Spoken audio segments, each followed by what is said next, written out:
So today we're going to talk about the graph of square roots. Radical inverses, dudes! All right. Inverses. An inverse function is kind of like the idea of backwards operations. When you solve equations, you are using inverse operations to get the variable by itself. So, for instance, if we tried to solve the equation x squared equals 16, I have a feeling a lot of you would say x was 4. Or those of you that are really thinking about the rules would tell me x is positive or negative 4. And the question is, what did you do to get x by itself? And the answer would be, I would hope, that you square rooted. Now, the square root function is the inverse of the quadratic function. They are backwards of each other, which is why we use one to solve the other. On the graph, inverse functions are created by switching x and y. Now, if this sounds familiar, it's because we did this back in Unit 1. In fact, I remember it like it was yesterday. Here I am on the math site, going to the first 6 weeks. Let's look. Oh, look, inverse function notes. Let's look at that. What? Look at all these inverse functions. Wow, we learned a lot about inverse functions this lesson. Whoa, so much inverses. We know all about it. So cool. Good memories. So, let's try this with the quadratic function to see what a square root function, looks like. So, y equals x squared is the quadratic function. So what we do in this case is we first need to find some points. So at negative 3, what we end up having is at x equals negative 3, y is 9. So negative 3, 9. Then when x is negative 2, it's negative 2, 4. When x is negative 1, it's negative 1, 1. When x is 0, it's 0. When x is 1, it's 1. 2, it's going to be 4. 3, it's going to be 9. Now let's look. Oh, look, I just mirrored it onto the y equals x axis. So now that we have that, let's go back to our original points. Our first point we found was negative 3, 9, but if you look, wait, this is really hard to kind of read. Let me just do something real quick. There, fixed it. All right, so back to what I was saying. If you look over at negative 3, 9, it's no longer where it used to be. That's right, it's now at 9, negative 3. Negative 2, 4 became 4, negative 2. Negative 1, 1 became 1, negative 1. 0, 0, well, that changed a lot. It became, get this, 0, 0. Whoa. And 1, 1, well, just you wait. 1, 1. 2, 4 became 4, 2. And 3, 9 became 9, 3. So now that we've seen how that kind of works, let's graph the following functions and their inverses. So the first one that we're going to graph is x squared minus 2. So in order to get x squared minus 2, we could just do the square curve and move it down 2. But I'm going to start by getting a few points. So we have 0, negative 2, negative 2, 2, and 2, 2. These are all 2 points lower than where they would have been before.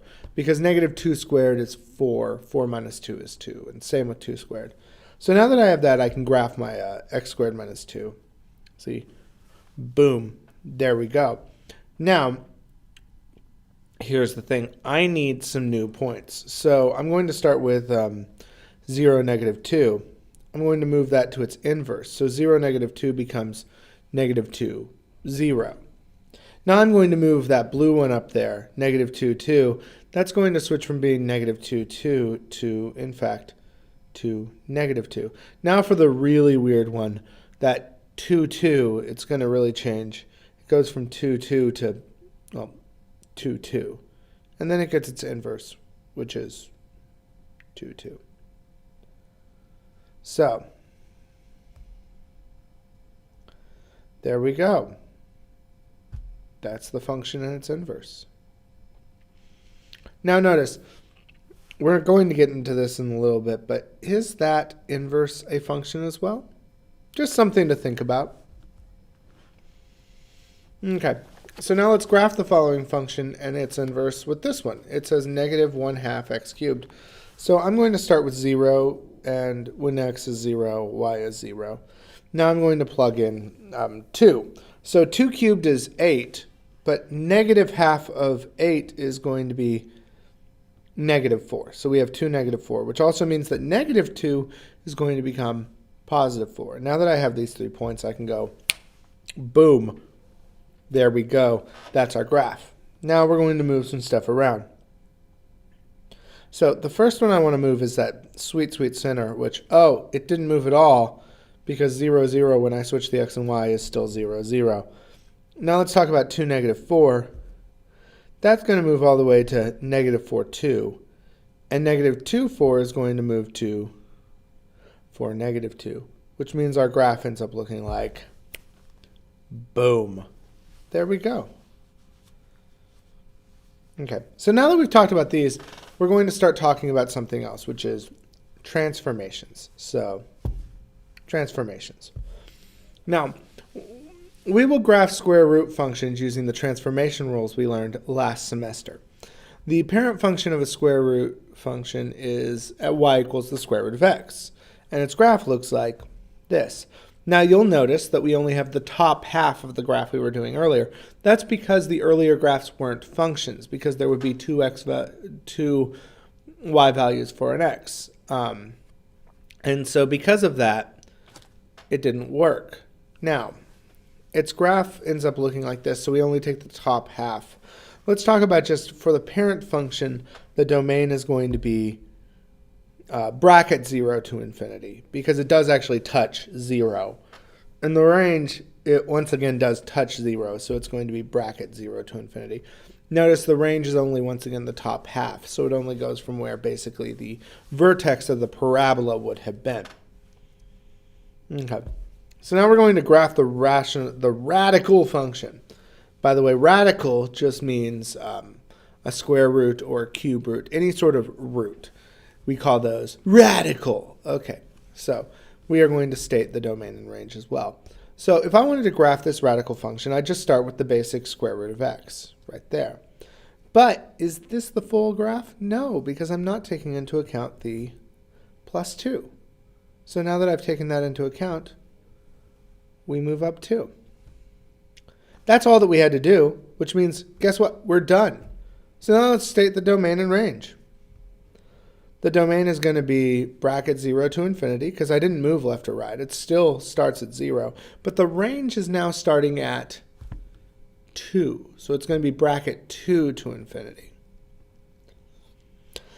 All right, so we did that one. It was super easy, super sweet. We all feel great about it, which is why we're going to move on to something just as easy, and that's this one right here. Pretty much exactly that. Oh, that is a little harder. So we start out with, notice, our parent function would actually, in this case, not be the square root, but the cube root, which looks something like this. This is the cube root of x. So let's look at some of the things that we have to do. So the first thing we're going to notice is the plus 3, which is going to move us up 3. Then we're going to notice down 2, or minus 2, which is right 2. And then finally, we have half, which is going to compress it vertically by half. So that's our new graph. Let's talk about domain. It doesn't appear that there's any end on the left or right outside of just as far as my picture went.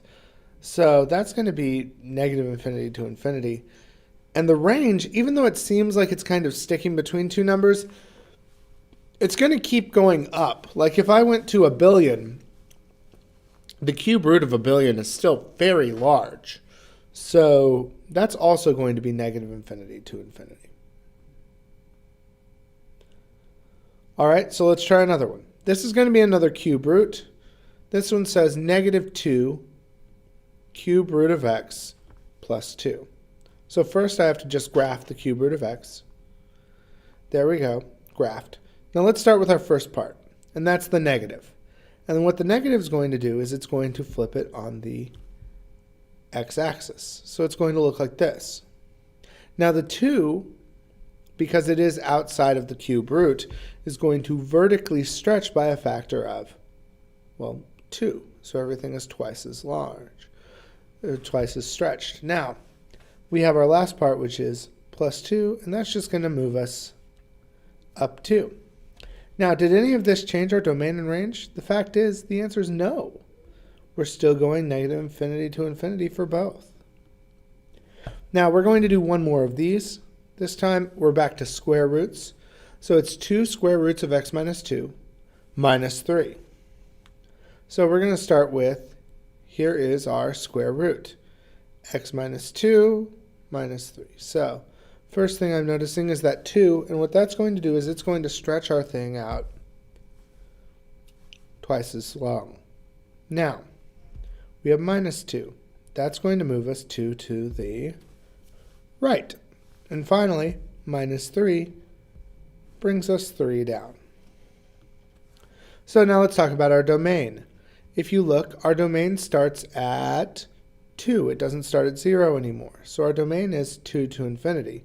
But the 2 is still a bracket because it does touch there. And our range is going to be our lowest point, which in this case is negative 3 to infinity. All right, so now that we've done that, we're going to sketch the graph of the transformation and write the equation to describe each new function. Now, if you look over to the right, what I have is basically the version of the equation as it is currently written. So we started out with it being y equals the square root of x. Now, this asks us to translate the graph down 4 and left 3 units. So let's start with down 4. Down 4 means, well, this. And what it does to our equation is, because it's going down 4, that's going to be outside of the square root. So it's going to say square root of x minus 4. Then we have left 3. So that's going to move, well, left 3. And remember, that ends up being plus 3 inside, because left and right move opposite what you expect. Meaning our final equation is y equals the square root of x plus 3 minus 4. All right, so now we're going to do this with the cube root. We're going to stretch vertically by a factor of 3 and reflect over the x-axis. So first we're going to stretch vertically by a factor of 3. That's going to look like this. Now, what that does, because it's a stretch vertically, is that 3 is going to be outside of the equation, outside of the cube root. So it's going to be 3 cube roots of x. Now we're going to reflect over the x-axis. That means it suddenly looks the opposite direction. Now, because we're reflecting over the x-axis, that's also going outside of the cube root, meaning we now have negative 3 cube roots of x. And that's our equation right there. All right, for this next section, what we're going to do is we're going to describe how each graph represented by f of x would be transformed to create the graph represented by g of x. Notice, there are no actual graphs here. We just have to somehow know what the graphs would look like by looking at our equation. So what we're really looking for here is what is different. Notice, I'm not saying how is g of x transformed from the parent function. It's how is it transformed from the function right above it. So notice, originally we had the square root of x plus 2. And on g of x, we have the square root of x plus 2 plus 5. So x plus 2 is not going to tell us that we're moving 2 to the left, because that was already there. The only thing that's actually changed is plus 5, which, as we hopefully know, means up 5. And that's all that's changed. So let's try another one. So this one is the cubed root of x minus 1, and our g of x is going to be 4 cubed roots of x plus 2 minus 6. So we're going to just take this step by step. The first thing that's changed on g of x is we have this 4 outside. That wasn't there originally. So that 4 is going to be a because it's outside, it's a vertical, and because it's larger than 1, it is a stretch by 4, a vertical stretch by 4. Now the second thing we have here is this plus 2. Now you might go, that means left 2, except for one thing. We didn't start out at x. We started out at x minus 1, meaning we're actually starting right 1. So to move all the way to left 2, we're not just moving 2, we're moving 3 to the left. And finally, we have this minus 6 right here. That minus 6 just means down 6. All right, so now we're going to write an equation for each function by describing the transformation. Let's retry that. We're going to write an equation for each function by transforming the equation as described. So y equals the square root of x. Now that is going to be translated right 8 up 2. So let's start with right 8. Okay, if we're going right 8, that's going to be inside the square root. And because we're moving right, rather than adding, we're going to subtract 8. And now we're moving up 2, which goes outside, and that's just a plus 2. There we go. Let's try another one. So we're going to transform y equals 2 square roots of x by reflecting it over the y-axis and then down 4. So to reflect over the y-axis, reflecting over the y-axis means that it's actually going to be a horizontal flip, not a vertical one. And horizontal things are inside that square root. So a reflection inside the square root means that x becomes negative x. Now you may go, we can't square root a negative. Those are imaginary numbers, but we can square root the negative of negative numbers. So it would be on the left side of the equation. Now the other part is down 4. Down 4 goes outside of the square root, and it's just minus 4. Okay, so let's try this one. This is the cube root of x. We're translating left 1 and stretch vertically by 4. So first, we're talking about left 1. Now remember, because we're moving left, that's going to be inside the cube root. And left doesn't go minus like you might think, it's plus. So x plus 1. Now we're stretching vertically by 4. That's outside of the cube root because it's vertical. And then by a factor of 4, so it's just times 4. Okay, let's try another. We now have y equals the cube root of x minus 1. We're reflecting over the x-axis, right 2, and then down 3. So the first thing we're doing is reflecting over the x-axis. Now reflection over the x-axis is a vertical reflection, so that's outside of our equation, outside of our cube root, which means negative cube root of x minus 1. Now we're moving right 2. And because of that, we go minus 2. But notice we already had x minus 1. So negative 1 minus 2 becomes x minus 3. And finally, we are moving down 3. Because that's outside of the cube root, it's just minus 3. And you know what? That's it. That's all that we have to learn today. Most of this was hopefully just transformations and review. We've talked about every bit of concepts from this lesson, so hopefully that's good. I hope you enjoyed the lesson. Please feel free to subscribe if you want to watch some of my other videos. There's a link right here. And have a good day.